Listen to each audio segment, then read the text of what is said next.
आप सभी सज्जनों को मेरा नमस्कार हो। आज मैं आपको एक नई बात लेकर के आया हूँ जो शायद आप किसी से अभी तक सुना नहीं होगा। मैं आपको छोटे से बात बता देता हूँ कि हमने ग्रहों से ही ज़्यादातर फलादेश करते हैं। अगर और बारीकी में जाना है तो ग्रह जिस नक्षत्र में हो उसके स्वामी से करते हैं तो और हमें बारीक का पता जल्दी लग जाता है। वो छोटी छोटी बातें भी पता लग जाती हैं। हमारी जन्म कुंडली में जिस ग्रह की जो दशा लगती है वो हमारा मैन ग्रह होता है, क्योंकि हमको प्रारब्ध के अनुसार ही ग्रह की दशा लगती है और वो ग्रह की दशा बहुत मान्य होती है। उस ग्रह की हमारी कुंडली में स्थिति क्या होती है उसी के द्वारा हम फलादेश निकालते हैं। लेकिन हमने उस बच्चे के बारे में, स्वभाव के बारे में जानना हो, वो बच्चा कैसा है क्या है, तो मैं हमारे जो 27 नक्षत्र होते हैं उसके बारे में बताऊंगा। एक ग्रह में 3 नक्षत्र होते हैं और तीनों नक्षत्रों का गुण या प्रभाव अलग अलग होता है। क्योंकि अब मैं नक्षत्रों के बारे में घुस करके देखना चाहता हूँ कि हमें फलादे कितना सटीक निकलता है। कृपा करके आप आचार्य लोग भी जो मैं कुंडली को देख रहे हैं मेरी वीडियो को, वो भी इसी का प्रयोग करके देखें तो आपको सटीक जवाब मिलेगा। क्योंकि मैं तो यहाँ कुंडली वही लेता हूँ जो वर्तमान में होती है, तभी हम उसका फलादेश सही निकाल सकते हैं।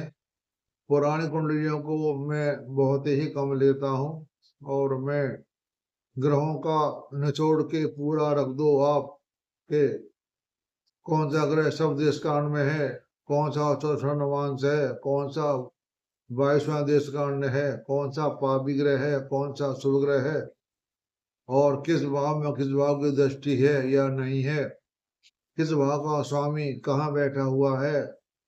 यानी जिस भाव का स्वामी जहाँ बैठा होता है वह अपने उस भाव की जो भी इच्छा होती है पूरी करने के लिए वो वहां से प्राप्त करता है। कोई भी ग्रह, कोई भी भाव खाली है तो ये ना समझे कि वो भाव खराब है। वो ग्रह किस भाव में बैठा है वो अपनी इच्छा पूर्ति वहां से करता है। तो अब मैं आपको बता रहा हूँ कि एक ग्रह में 3 नक्षत्र होते हैं और तीनों नक्षत्रों का स्वभाव अलग अलग होता है। सबसे पहले हम लेते हैं केतु नक्षत्र को।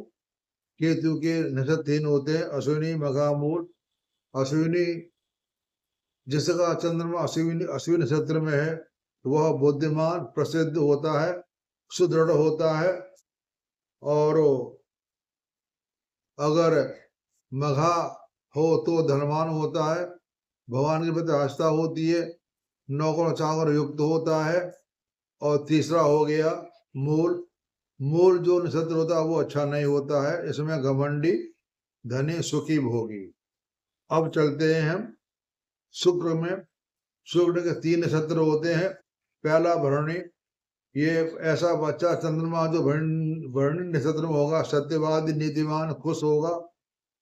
और दूसरा पूर्व फागुनी, दानी, मधुरभाषी, कामयाब व्यापारी। और तीसरा पूर्वाषाढ़ा, सुंदर तथा अच्छी भार्या, धनिष्ठ, मित्र, घमंडी। यानी हमने अभी तक केतु शुक्र के नक्षत्र देखे हैं। इसमें जो केतु का नक्षत्र है मघा, ये अच्छा नहीं होता। ये अश्विनी, मघा, मूल, मूल जो है ये अच्छा नहीं होता। अब चलते हम कृतिका नक्षत्र में। अश्विनी, केतु, केतु, शुक्र और सूर्य। ये सूर्य का नक्षत्र कृतिका। जिसका जन्म कृतिका नक्षत्र में होगा वो प्रसिद्ध, दूसरों की पत्नियों के प्रति आसक्त। और दूसरा नक्षत्र है हमारा उत्तरा फागुनी, विद्वान, सत्यभाषी, लेकिन स्वभाव गुस्सैल स्वभाव होगा। और तीसरा है उत्तराषाढ़ा, व्यवहार कुशल, ज्ञानवान, अनेक प्रसिद्ध प्रसिद्ध। लेकिन ये सारी बातें आप उस नक्षत्र के स्वामी पर डिपेंड करती है कि उसका उस कुंडली में क्या कैसा प्रभाव है। नंबर 4, चंद्रमा जो रोहिणी में होगा, सत्यवासी, धार्मिक, प्रसिद्ध, मधुरभाषी, सौंदर्य युक्त। और दूसरा जो हमारा है वह धनी, जीवन उत्तरार्ध में धनी मतलब अपनी पुरा आदि उषा के बाद धनी होगा, स्वभाव क्रूर होगा। और चौथा है हमारा श्रवण, इसमें धनी, आराम युक्त, प्रसिद्ध, स्वतंत्र विचार का होगा। इसमें हमारा जो मूल नक्षत्र है मूल वो ठीक नहीं है। उसके बाद चलते हैं हम 5वां, जिसका मृगशिरा नक्षत्र होगा वह भगोड़ा, वक्ता, धनवान तथा संपन्नता, भोगी होगा।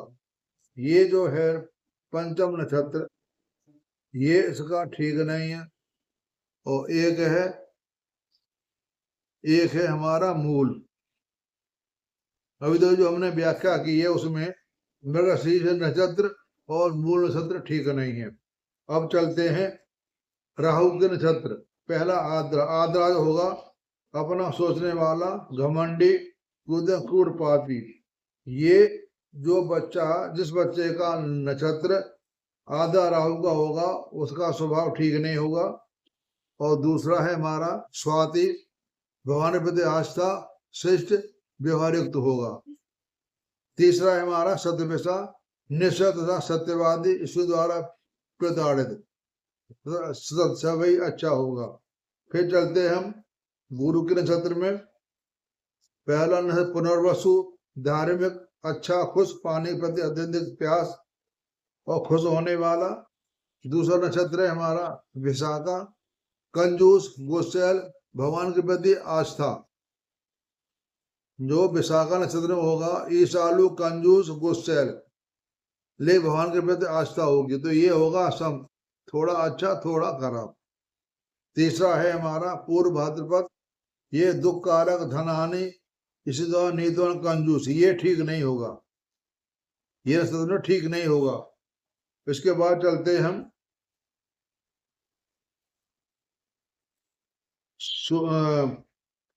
पुष्य नक्षत्र। पुष्य नक्षत्र जो बच्चा होगा वो इच्छाओं पर नियंत्रण, पढ़ा लिखा, धनवान, दान पुण्य करने वाला होगा, पुष्य। और इसके बाद नक्षत्र आता है, पुष्य के बाद आता है हमारा अनुराधा। अनुराधा में जो आता है तो मित्रता, निष्ठावान, वीर, यात्रा इच्छुक और विदेश में निवास करने वाला होगा। और तीसरा नक्षत्र आता है हमारा उत्तर भाद्रपद, अच्छा वक्ता, खुश, बहुत संतान, प्रपौत्र, विजाता और दानी होता। तीसरा नक्षत्र आता है हमारा, ये था शनि का, ये बुध का है। अश्लेषा, ये धोखेबाज, पापी, कृतघ्न, कार्य देना, ये इसके लिए खराब होता है। यानी ये नक्षत्र सही नहीं होता जो बच्चा जन्म होता है। तीसरा ज्येष्ठा है, अल्प मित्र, संतोषी, दासी, रहस्यवादी, प्रसिद्ध, ये भी ठीक होता है। तीसरा होता है रेवती, सुदृढ़ देह युक्त, प्रसिद्ध, स्वच्छ, धनी, तेजवान। तो मैंने आपको ये नवग्रहों के नक्षत्र के बारे में बता दिया। इसमें खराब नक्षत्र होते हैं मृगशीर्ष, आद्रा, अश्लेषा और विशाखा और मूल तथा पूर्व भाद्रपद। इन नक्षत्रों में जिस बच्चे का जन्म होता है वो उसके लिए ठीक नहीं होता है। तो मैंने इन नक्षत्रों के बारे में बता दिया कि चंद्रमा कौन से नक्षत्र में होगा तो बच्चे का क्या स्वभाव होगा। और आपको ये बात बता देता हूँ, आपने जन्म लगन का नक्षत्र भी देखना, कौन सा नक्षत्र है, उन दोनों का मेल करके ही आप उससे भी देख लें कि उस बच्चे का स्वभाव कैसा होगा। जैसे हमारा चंद्र लगन और जन्म लगन, ऐसे ही यहाँ पर जन्म नक्षत्र और जन्म चंद्रमा नक्षत्र दोनों के मिलाकर के देख लें तो आपको पूरा फल मिल जाएगा। आप सबका सुनने का धन्यवाद और आप सबको नमस्कार मतलब आप नक्षत्रों द्वारा फलादेश करेंगे तो बारीकी से बारीकी बात पता पड़ जाती। आप सबका सुनने का धन्यवाद। आप सबको नमस्कार।